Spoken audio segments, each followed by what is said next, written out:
Assalamualaikum warahmatullahi ta'ala wabarakatuh. Pemirsa budiman yang dimuliakan oleh Allah Subhanahu wa ta'ala, di dalam kesempatan yang mulia ini, mudah-mudahan kita semua selalu dalam naungan Allah, dalam hidayah Allah, dalam taufik Allah, dalam rahmat Allah, selalu dalam pengawasan Allah Subhanahu wa ta'ala. Dan semoga kita semua diaku oleh baginda Rasulullah sebagai umatnya. Kelak di akhirat kita semua mendapatkan syafaat baginda Rasulullah Sallallahu Alaihi Wasallam. Dan semoga pemirsa budiman yang hadir di sini maupun yang tidak hadir maupun di rumah, saya doakan mudah-mudahan selamat di dunia wal akhirah, masuk dalam surganya Allah Subhanahu Wa Taala, berbondong-bondong berkumpul bersama baginda Rasulullah Sallallahu Alaihi Wasallam. Amin ya rabbal alamin. Pemirsa budiman yang dimuliakan oleh Allah Subhanahu wa taala, di dalam kesempatan yang mulia ini kami akan bahas tentang masalah ilmu. Di mana ilmu ini merupakan suatu kewajiban bagi umat manusia untuk selalu berpegang teguh kepada ilmu, lebih khusus ilmu yang diajarkan oleh baginda Rasulullah SAW kepada para sahabatnya, kepada tabi'in, kepada para ulama. Dan sumbernya ilmu itu bukan sembarangan kita mencari ilmu, tapi mencari ilmu itu harus tahu dari mana sumber ilmu, dari mana gurunya, sanad ilmunya itu nyambung kepada sanad baginda Rasulullah SAW. Bukan sekedar kita mencari ilmu, tapi carilah ilmu itu ilmu yang nyambung kepada guru, dan gurunya ini nyambung sanadnya kepada baginda Rasulullah SAW, agar supaya kita tidak tersesat. Sekarang ini banyak orang-orang salah mencari ilmu dikarenakan apa? Karena banyak belajarnya ilmu kepada Mbah Google, Mbah YouTube, Mbah Facebook, Mbah WA, Mbah TikTok. Nah, ini termasuk kesalahan fatal. Boleh kita untuk untuk sekedar pengetahuan saja, tapi kalau kita belajar ilmu itu harus butuh guru, dan guru tersebut harus nyambung sanadnya sampai kepada baginda Rasulullah SAW. Makanya di sini jelaskan oleh para alim ulama, fi ikhtiyaril ilmi wal ustad, cara kita mencari ilmu dan guru. Bukan sekedar kita mencari ilmu, bukan sekedar kita mencari guru, tapi ilmu yang khusus untuk apa? Untuk mengenal Allah Subhanahu wa taala. Sebab ilmu ini merupakan suatu sumber untuk mengetahui Allah Subhanahu wa taala, ada butuh ilmu. Dan ilmu ini harus jalurnya nyambungnya kepada guru atau ulama yang sanad ilmunya nyambung kepada baginda Rasulullah Sallallahu Alaihi Wasallam, agar supaya apa? Agar supaya tidak gagal faham. Banyak orang-orang yang gagal faham mencari ilmu, kenapa? Karena salah guru. Pilih guru seperti halnya Abu Ya Sayyid Muhammad Al-Maliki, sumber ilmunya nyambung. Beliau adalah habaib, nyambung kepada datuknya yaitu baginda Rasulullah SAW. Belajar ilmu kepada Habib Umar bin Hafid, belajar ilmu kepada ulama-ulama Sidogiri, semuanya ilmu nyambung kepada baginda Rasulullah. Belajar ilmu kepada Abu Ya Ajengan Nahrawi, nyambung ilmunya kepada baginda Rasulullah SAW. Lebih khusus ilmu-ilmu yang diajarkan langsung oleh cucunya Rasulullah. Siapa? Yaitu para habaib. Cari ilmu yang sangat nyambung, insya Allah kita dijadikan orang yang selamat, diberi kekuatan oleh Allah, mobil khusus kekuatan iman dan Islam, dan tidak gagal faham. Itu intinya. Banyak orang itu tidak mengerti agama tapi gagal faham. Kenapa? Karena sanad ilmunya tidak nyambung kepada baginda Rasulullah SAW, sehingga terjadi nanti mengkafirkan orang, membid'ahkan orang, dikit-dikit kafir, syirik, khurafat. Kenapa? Karena mereka tidak tahu dasar ilmunya. Ibaratkan orang tersebut, dia tahu laut, cuma laut dari luarnya doang. Oh ini laut, oh ini laut. Kalau kita belajar ilmu, jangan sekedar kita hanya tahu laut dari dohirnya, dari luarnya, dari atasnya. Tapi ketika kita belajar ilmu, selami laut tersebut sedalam-dalamnya. Dalami ilmu tersebut dengan sedalam-dalamnya. Kalau kita sudah mencari ilmu sampai dalam ke akar-akarnya, maka kita dijadikan oleh Allah adalah orang yang tawadhu. Ibaratkan kita ketika nyebrang laut, ketika menyelami laut, ternyata di laut itu, di dalam laut banyak bermacam-macam, beraneka ragam, bermacam-macam. Di dalam laut ada batu karang,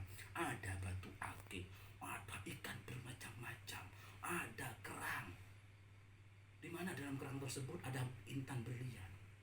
Dan ketika kita sudah tahu isinya laut, maka orang tersebut paham tentang isinya laut. Begitu juga ilmu, ketika orang sudah menyelami ilmu sedalam-dalamnya dan belajar ilmunya bukan sekedar kepada ustaz, tapi kepada ustaz, ulama yang ilmunya nyambung kepada Allah Subhanahu wa taala. Maka ketika orang tersebut sudah mendapatkan segala-galanya daripada ilmu, maka Allah Ta'ala berikan kekuatan dirinya, yaitu dengan kekuatan iman dan Islam, sehingga dirinya menjadi orang yang tawadhu, rendah hati, melihat orang lain tersebut lebih mulia daripada dirinya, melihat dirinya adalah dirinya yang paling hina daripada yang lain. Dan kalau orang sudah mempunyai ilmu ini, maka orang tersebut dijadikan orang yang tawadhu, selamat hatinya.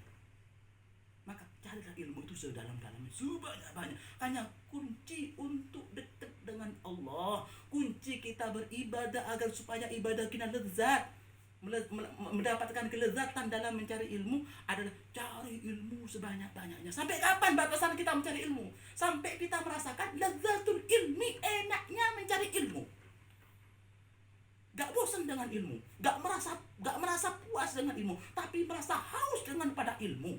Kenapa? Karena ilmu itulah yang mendapatkan kita mengenal dengan Allah Subhanahu wa taala. Cari ilmu itu sampai kita merasakan ladzatul ilmi, lezatnya kita mencari ilmu. Kenapa? Karena buah daripada ladzatul ilmi adalah ladzatul ibadah.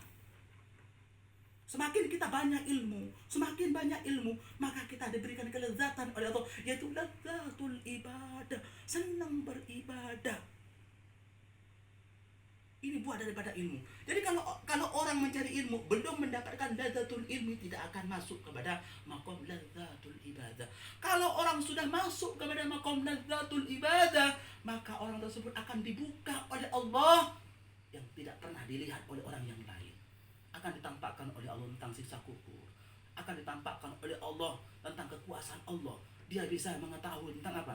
Tentang siksa-siksa kubur. Bahkan mereka bisa merasakan ketika ibadah seolah-olah dirinya akan melihat Allah, atau kalau tidak bisa ketika beribadah seolah-olah dirinya dipandang oleh Allah. Maka kalau orang sudah merasa ibadahnya, maka kalau orang itu sudah merasakan ketika ibadah melihat Allah atau dipandang oleh Allah, maka orang tersebut semakin tawadhu, gak berani melakukan maksiat. Malu kepada Allah, malu kalau tidak ibadah, malu kalau tidak mencari ilmu, malu kalau melakukan maksiat. Kenapa? Karena dirinya selalu dipandang oleh Allah Subhanahu wa taala. Kenapa? Kita ini kok asik dalam keadaan maksiat, senang untuk meninggalkan ibadah. Kenapa? Karena kita tidak menyeberangi atau kita tidak mencari ilmu sampai kita masuk kepada maqam ladzatul ibadah, sehingga kita berani kepada Allah Subhanahu wa taala. Oleh karena itu para hadirin, para jemaah yang dimuliakan oleh Allah Subhanahu wa taala, di akhir-akhir ini banyak orang-orang yang mengaku semuanya ahli sunnah wal jamaah, tapi akidahnya tidak nyambung kepada akidah Rasulullah SAW, sehingga gampang mengkafirkan orang, membid'ahkan orang.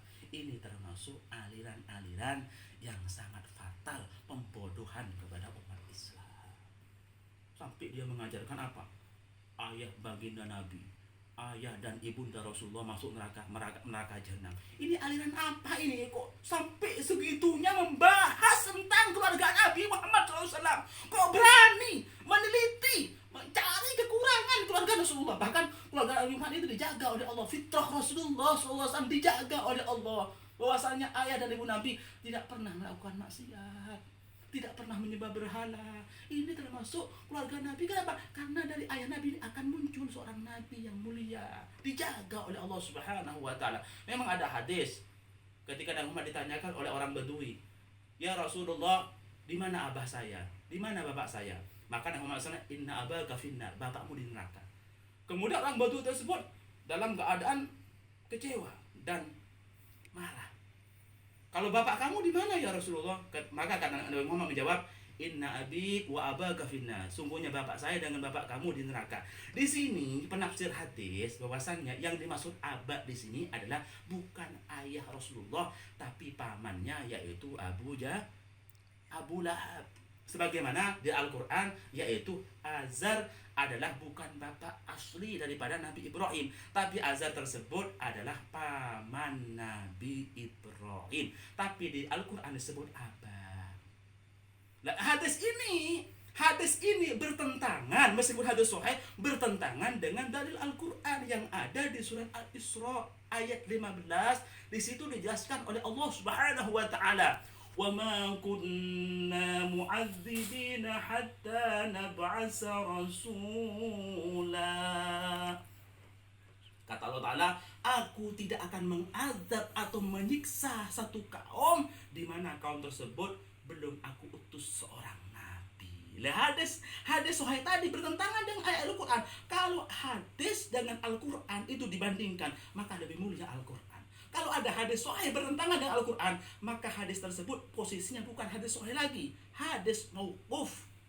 Nah, kalau hadis ini dipaksakan untuk diamalkan, maka kata ulama hadis tersebut harus ditakwil, yaitu penakwilannya yang dimaksud abah tersebut bukan bapak Rasulullah, bukan ayahanda bagi Nabi, tapi melainkan paman Nabi Muhammad yang ingkar kepada ajaran Rasulullah, yaitu Abu Lahab. Seperti itu para jemaah. Makanya orang-orang seperti orang Wahabi termasuk pembodohan kepada kita. Hati-hati dengan aliran Wahabi. Mereka gak mau disebut Wahabi. Karena Wahabi ini jelek yang betul. Termasuk yang merampas kekuasaan di kota Mekah, Madinah, termasuk golongan-golongan Wahabi ini. Ya, mereka berani merubah nama yang telah ditetapkan oleh baginda Rasulullah. Mekah dan Madinah itu bukan Saudi Arabia, bukan As-Saudi. Saudi namanya orang Raja Saud. Nama asli di hadis sahih adalah Hijaz. Mekah Madinah disebut Hijaz. Yang memegang kekuasaan yaitu diantaranya As-Saud. Pemegang di antara keagamaan adalah Abdullah bin Wahab. Maka munculnya Wahabi ini adalah orang yang berani mengusir keluarga Nabi, bahkan banyak orang yang membunuh keluarga Nabi Muhammad SAW. Maka pertanyaan simpel para jemaah sekalian. Rumah Rasulullah yang mulia di kota Madinah, seharusnya kalau kita punya rumah, kalau kita meninggal, tentunya rumah kita akan ditempati anak kita. Lah, kenapa rumah Rasulullah kok gak ditempati cucu-cucunya? Pertanyaannya kenapa? Ternyata keluarga Nabi banyak ketika itu dibunuh dan diusir, sampai ada yang mengatakan lari ke Yaman, lari ke Mesir, lari ke Indonesia, lari ke Malaysia. Ini para hadirin jemaah harus tahu ini, bahwasanya Wahabi termasuk perampok daripada keluarga Rasulullah, termasuk orang yang benci pada keluarga Nabi Muhammad SAW, adalah orang Wahabi yang alirannya gagal faham. Ini para jemaah sekedar ilmu, mudah-mudahan manfaat dan barokah, dan mudah-mudahan kita semua diberikan pemahaman oleh Allah Subhanahu wa taala. Di Al-Qur'an dijelaskan oleh Allah, fas'alu ahla dzikri in kuntum la ta'lamun. Bertanyalah kamu kepada orang yang ahli, kepada orang yang ahli ilmu, di antaranya para alim ulama yang sanadnya nyambung kepada baginda Rasulullah SAW. Jangan sekedar bertanya kepada siapapun, tapi bertanyalah kepada ulama yang sanadnya nyambung kepada baginda Rasulullah, agar supaya kita semua tidak gagal faham. Mudah-mudahan kita diberikan keselamatan oleh Allah, akidah kita dijaga oleh Allah, yaitu akidah Ahlussunnah wal Jamaah, diberikan keselamatan fid dunya wal akhirah, kelak di akhirat kita semua dimasukkan surga oleh Allah Subhanahu wa taala. Sekian dari kami akhiri. Assalamualaikum warahmatullahi taala wabarakatuh.